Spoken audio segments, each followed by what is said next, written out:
Welcome to the Nonfiction November book tag, where a booktuber is invited to answer 8 interview questions on all things nonfiction. If you're a fiction reader wondering what reading nonfiction is all about, this will give you some insight into how a mostly nonfiction reader thinks about reading. If you're already a nonfiction reader, this will be a nice chat. I've been reading mostly nonfiction for a few years and doing so on BookTube for almost a year, so I'll be speaking from that limited experience. I'd like to thank Pat of Book Chat with Pat for tagging me. Question 1. What motivated you to pick up your first nonfiction book, and can you remember it? I don't remember the exact titles, but I know that when I was about 6 years old, I was obsessed with dinosaurs. And I checked out pretty much every nonfiction book in the library on dinosaurs, including the reference books. Yes, I remember the librarian letting me check out the reference books, and the alarm went off because the reference book was going out of the public library. Yeah. And then when I was about 13, I read Joan of Arc by Mark Twain, and that was a novel, but after reading that novel, I checked out a bunch of nonfiction books on Joan of Arc from the library as well. Question 2, how do you choose your next nonfiction read? So this is a bit complicated. I have many book lists, and I have a reading event calendar. So because I have an American History Project, and I have Historathon, and I have other reading events during the year that other people come up with, I have a lot of reading lists. I have reading lists for every period of American history. I have lists for every period of Historathon. If you don't know what Historathon is, it's where you take world history and divide it up into 4 quarters, and every quarter is a different time period, and you read whatever you want in that time period.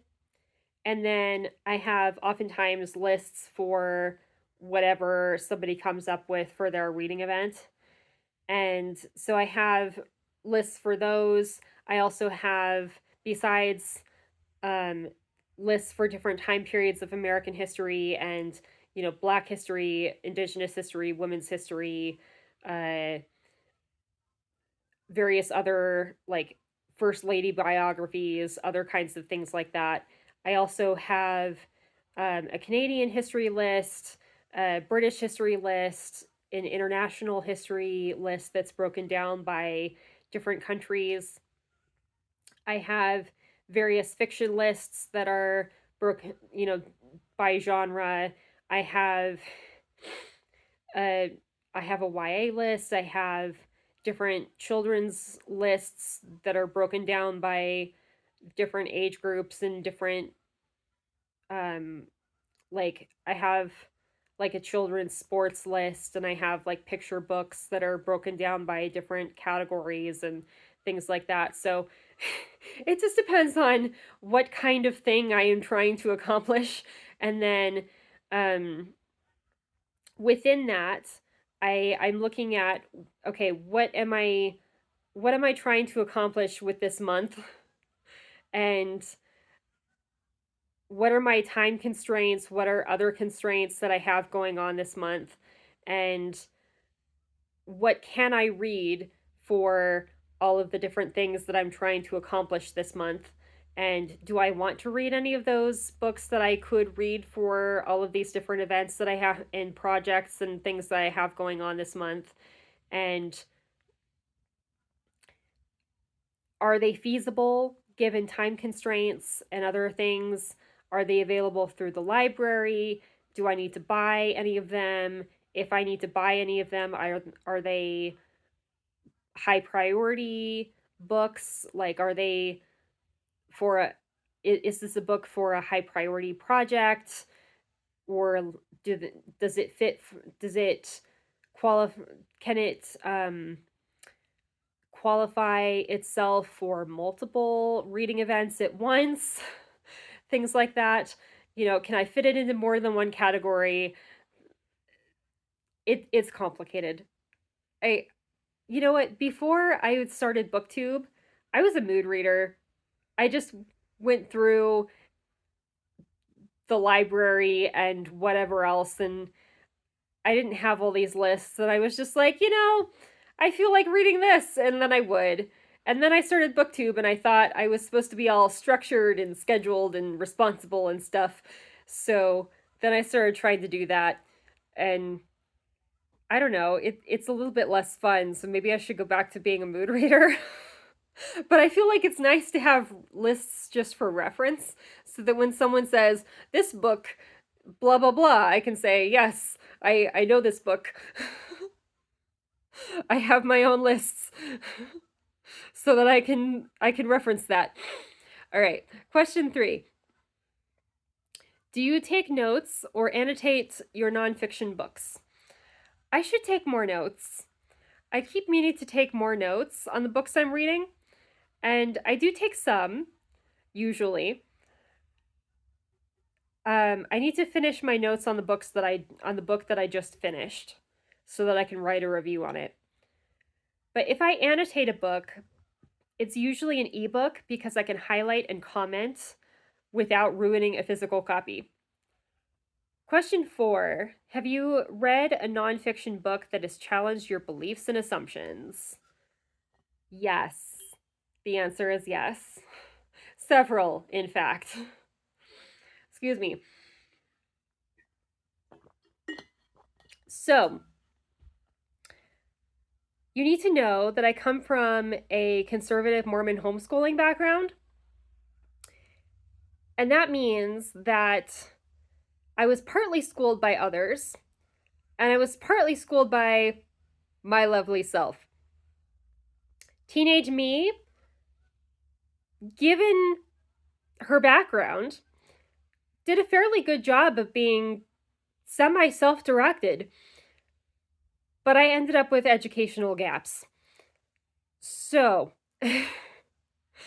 I felt like in some ways there were some benefits to the way that I grew up, in the way that I was educated, but in other ways, my homeschooling education and my Brigham Young University education did not prepare me to understand the outside world. And so, believe it or not, I went into the year 2020 with the New Year's intention to learn a little bit about climate change and a little bit about racism, because people were making a big deal about both of them. I didn't know anything about them.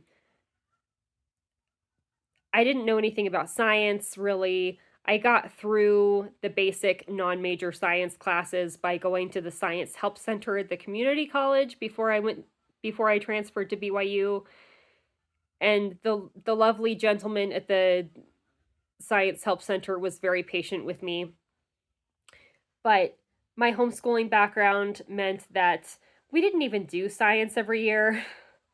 And when I was in 8th grade, my science textbook was a supposed biology textbook that tried to prove that evolution did not exist.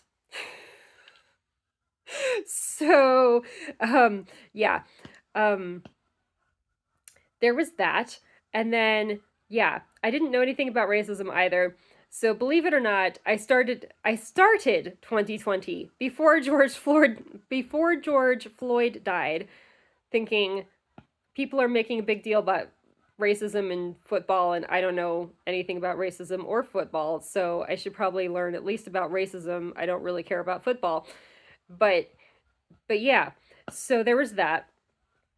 And then, of course, that everything kind of blew up, and here we are.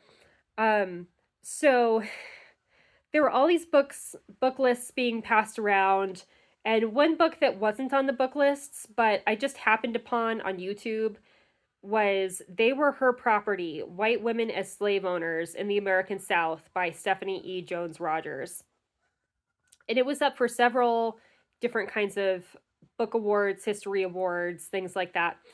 And I was watching, there was this, somehow it came up on my YouTube feed that she was giving a lecture, and I watched her lecture on YouTube, and it was really great. And my library had the audiobook.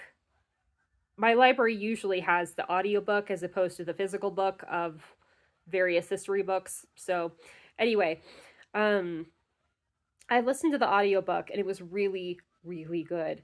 And one of the things that I got out of it was, well, it was about how white women who were enslavers were socialized from childhood to manage enslaved people as property instead of as people, and all the depravity that went into that and that came out of that. And I was listening to that at the same time as I was watching Karens, videos of Karens on social media. I had never seen videos of Karens on social media before. I didn't know what that whole phenomenon was before. And it just made me think, although the book didn't say so, that the slave management techniques that,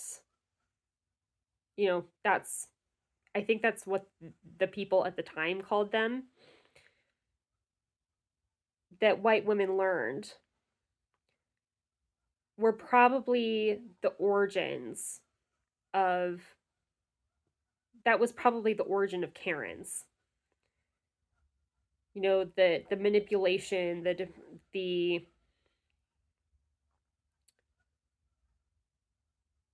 viewing Black people in a certain way, all of that, all of the things, all of the power dynamics that play into the Karen sort of dynamic probably comes originally from white women as enslavers. And there's probably some of that kind of power dynamic that has been passed on. That's just probably part of the air that we breathe, especially in the South. Who knows?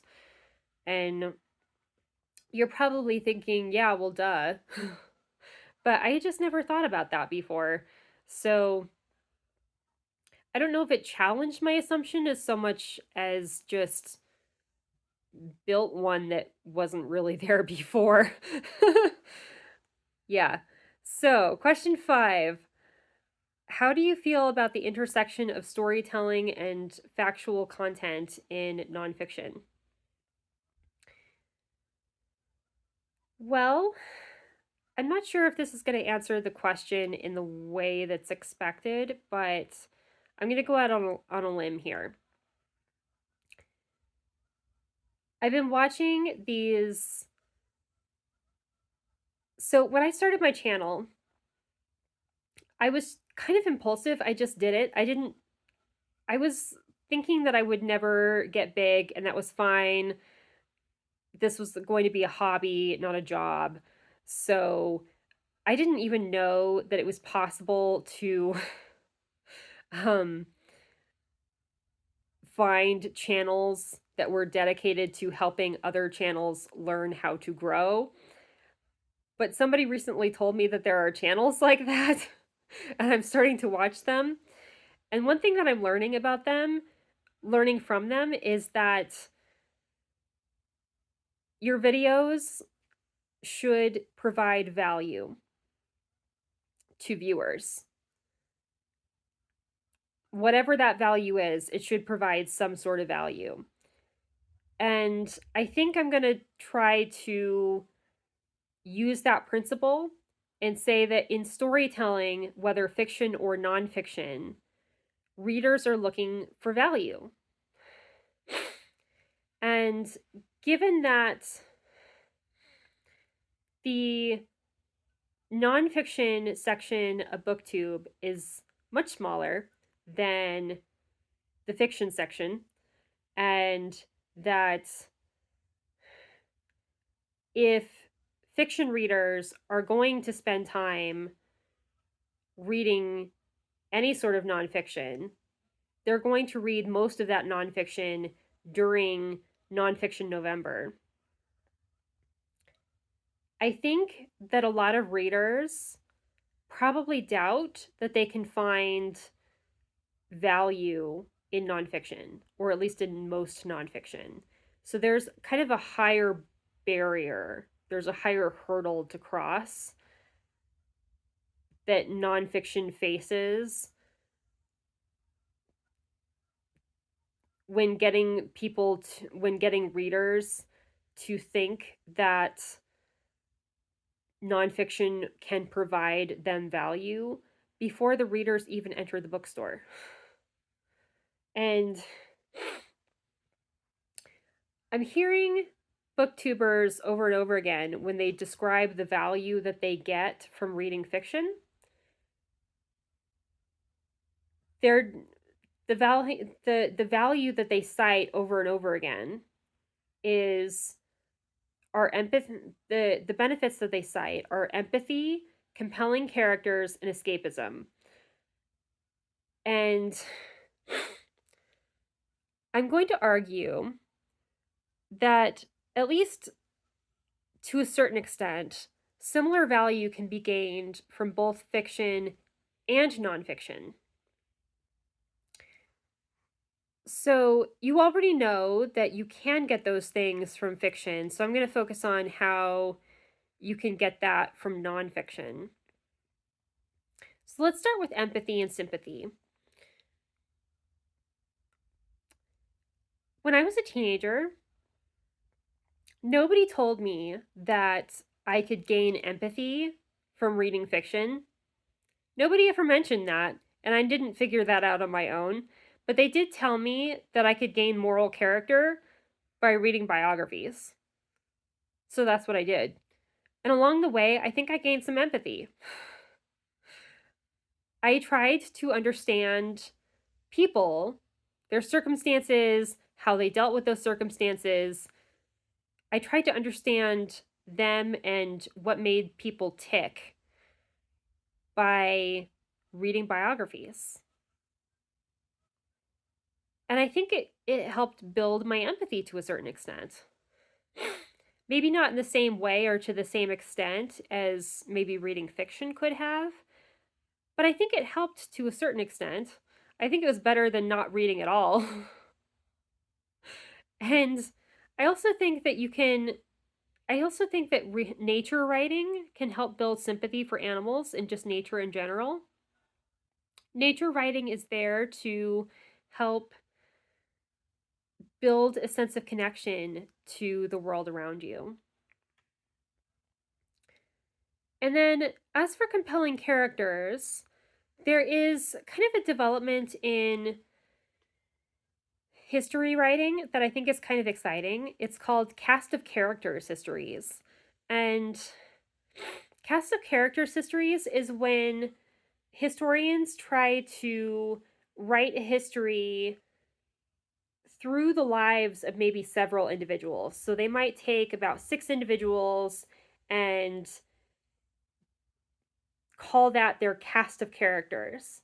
And so they will try to make those 6 individuals as compelling as possible. And they will, empathy is kind of their main focus as you go through this history. They will, the historian really tries to help you build empathy with each of these individuals. And so that you try to, the historian really tries to help you understand who this person, who each person is, what their background is, what their circumstances are, and what they might have been thinking and feeling as they live in their circumstances and as they as they live through a particular historical event. And I'm going to recommend one of these cast of characters histories at the end of the video for the last question, because I think that's one that a fiction reader could get into. But I think that if you are a fiction reader and you say, I really want compelling characters, that kind of history could be for you potentially. And then the last thing that fiction readers often say that they want is escapism. And I don't think that nonfiction can provide the same level of escapism that that fiction can, but I think that it can do a few things. It can maybe provide you with a new subject that requires attention, maybe something that you haven't learned before that can take your mind off of whatever you're trying to avoid